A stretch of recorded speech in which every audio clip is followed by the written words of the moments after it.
Hello and welcome back to Naval Action Basics. Today we'll be talking about how to acquire the different forms of currency in naval action. There are three main forms of currency. Reals are the standard coins used for most purchases. Doubloons are special coins you get for completing missions and other activities. And combat medals are the highest valued currency. The good thing about the economic system in this game is that you can take on economy missions that cost nothing to begin and reward you in both reals and doubloons when you complete them. Each port you visit spawns 3 cargo and 3 passenger missions a day. Once you take a mission in a port, that port will not have another mission to take its place until after server maintenance. So if we look in port and go to the port quest tab, you can see that there is a cargo mission going to Willemstad that rewards both reals and doubloons. If we complete this mission, then return to this port, Rio Chico, and want to complete the same mission again, we won't be able to. Also, not every economy mission rewards you with both reals and doubloons.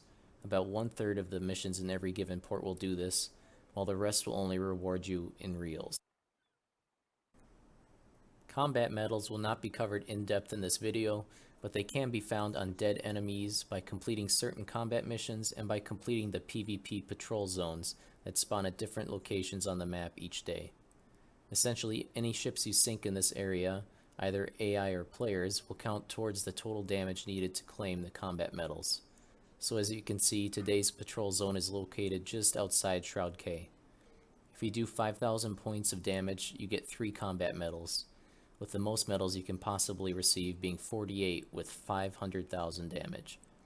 Since it takes so long to complete these zones and you run the possibility of having to fight other players, these medals are arguably more valuable than reals or doubloons.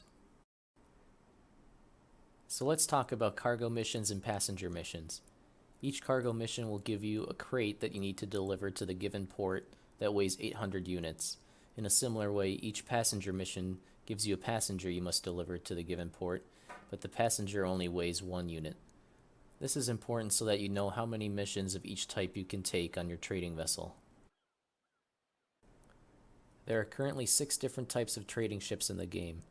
The Trader's Cutter, the Trader's Lynx, the Trader's Snow, Trader's Brig, the Lagros Venture, commonly called the LGV, and the Indiaman. The 3 ships I would recommend are the Trader's Lynx, the Brig, and the Indiaman. The Lynx is a fore and aft rigged vessel, so it will be good at sailing against the wind, but it only has a cargo hold large enough to carry passenger missions. The Trader's Brig is light, fast with the wind, and can hold more missions, including cargo missions. And the Indiaman is the largest trading vessel you can have, with a cargo hold that can hold 4,000 units. The ship you choose will depend on what missions you're running and where you're running them. If you're in an area where you are constantly getting attacked by enemy players, you may want to use a Trader's Lynx, or even a basic cutter, to complete some passenger missions, as each passenger only uses 1 unit of weight. This way, you should be fast enough to escape anyone who tries to attack you.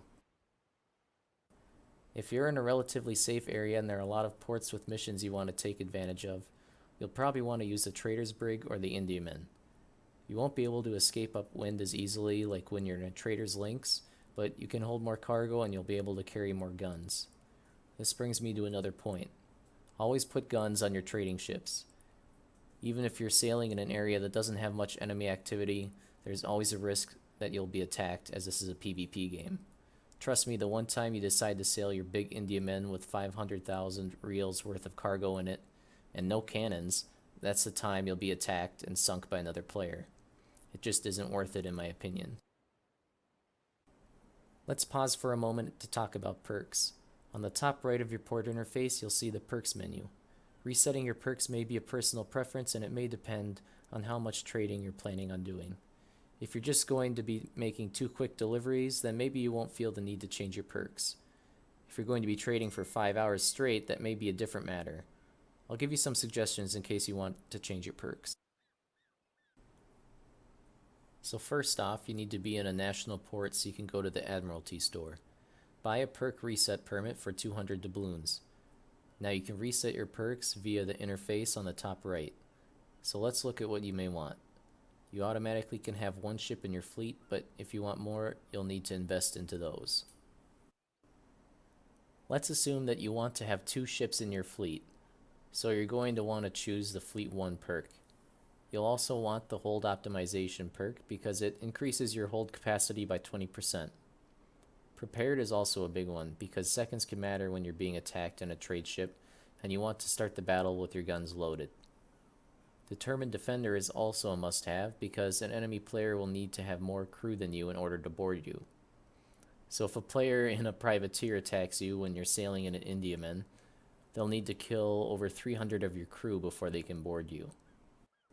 If you're doing a lot of trading and respeccing your perks to reflect that, you're probably going to be at sea for an extended period of time, bouncing from port to port.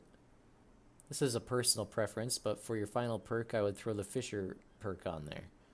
This increases the drop rate of fish by 25%, and it also makes it much more likely that you'll find a sealed bottle while at sea. When you reach a port and use this sealed bottle, you'll see a shipwreck on your map, and when you go there, you can loot it and get some special items and resources. Finally, let's talk about the trade route. So I have the mission to go to Willemstad, which is to the northwest of my current position. Let's see if there are any other missions going in that same direction. It doesn't look like it, so what I can do is stop at a few ports along the way to see if they have missions going west as well.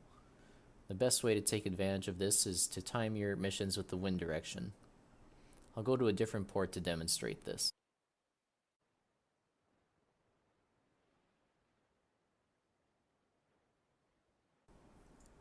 So here in Coro, there is a mission going to Fort Zoutman, a mission going to Santa Marta, and a mission going to Cartagena de Indies.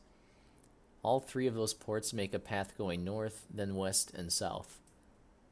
The wind in the open world always moves counterclockwise, so if I leave Coro in my Indiaman when the wind is coming directly from the west, by the time I reach Fort Zoutman, it should have shifted to about south or southwest.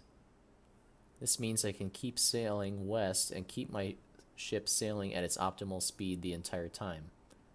While I'm doing this, I'm also pausing at the ports I reach to check if they have other missions going the same direction I am already heading. With this method, you can keep the wind in your sails for most of your voyage, while still picking up more missions and more money along the way. This type of route could take a few hours for the round trip, so plan accordingly. Well, that's all I have for you guys today. I hope this video was informative, and if you have any comments, questions, or concerns, please comment below. Thanks for watching.